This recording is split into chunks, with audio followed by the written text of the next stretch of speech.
feel in the moment? It was great, man. I think that when we get going like that, we're a tough team to beat, but it all comes with our ball movement, don't forget how many assists we had, but that's our style of play, what I mean, when we're in the ball's humming and, everybody gets to touch the ball and everybody feels good. What about this group makes responding to 20-point losses something you guys do routinely, even in a postseason setting? I think we thrive in adversity. I think that, when after last game, obviously we know what was wrong. It was the rebounds. They were more physical than us. And then once we were able to actually watch it on film and see what was going on, I don't know, I think it woke something up in us. I think that's typically what happens, especially this time of the year. I think that we have a special group. And again, adversity is something I think we thrive in. Ty just talked about Rick yesterday. What about him, do you think stands out as his best skill between games, especially when you lose, and in terms of adjustment, how he takes you through film, stuff like that? Well, one is Rick and his staff. I mean, he's someone who doesn't just try to take control of all situations, whether it's, Jenny, Mike, Lloyd Pierce, all these guys, man, they work tirelessly. I think that our staff, or our red team, that's what we call them, a green team, our guys who go over scout, day before, those guys don't get enough credit. So I think Rick is, he's able to listen. He's able to command respect too. I think that's one big thing that's, an underrated skill in most coaches. When he talks, people listen, and I think that he did an amazing job of just getting us ready. I guess keeping with the theme of the adjustment, how did you guys kind of identify that your opportunity against the 3-2 was to kind of find a smaller defender on that back line and post him? Because it seemed like you were able to do that. Pascal was able to do that. Obi. How did that get you guys started, and how did sort of everything open up with the ball moving from there? It was a multitude of things. I think it was good to, see it on film, and see, where we struggled, where the ball, stuck a bit. And, I'm not going to go here and dissect the entire offense, but I think that, it was good for us to, see it, feel it, and be able to adjust. What just got you going personally? At what point could you just feel that there was some opportunity there and that you had some clean looks, basically you got a chance to just get going? It was nothing particular. I just think I was being aggressive. I saw daylight, you just take advantage of it. But, whenever you're able to pass the ball, too, now that I really know what happens, I was able to hit, Obi on a cut in the baseline, and I was able to hit Aaron in the corner, and other assists, not even sure what they were, but now you have the defense on their heels. I don't know if you're going to shoot or pass it, so I think that got me going as well. So what impressed you about Pascal and Obi both? It seemed like they really got you started going offensively. What do you think they just did well in those post-ups, and how big was it to get those guys started, and especially get Pascal rolling early? Yeah, Pascal, he got in early foul trouble, and for any player, they'll tell you like that. It eats at you a little bit because you can't be out there, you can't be as aggressive. But I think he did a good job of coming in and picking and choosing the spots and really picked us up. Obi has been consistent all year with his shooting.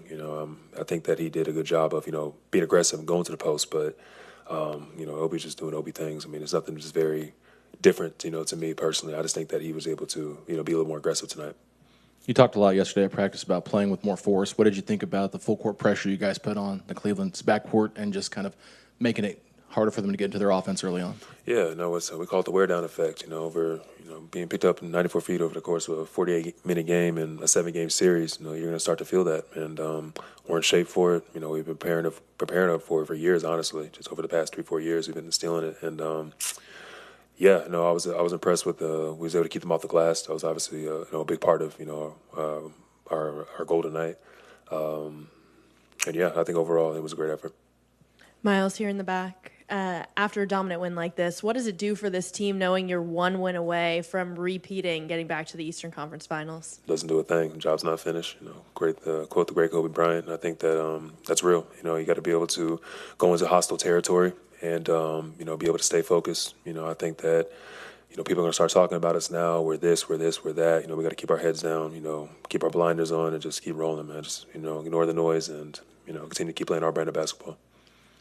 Myles, last one I believe, but you wrote the Players Tribune article. You come out and have a Q game tonight.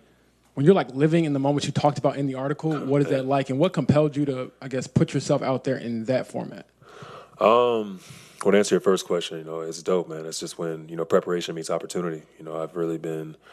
Once I got my first experience, last year getting out the first round, it became addicting, you know what I mean? I wanted to experience that again. And, here we are a year later, doing the same thing and, continuing to do the same thing. So it's really a beautiful moment in sports. Not a lot of people get to experience this level of success. And I don't take it for granted. I actually I met with Tyson Chandler this summer.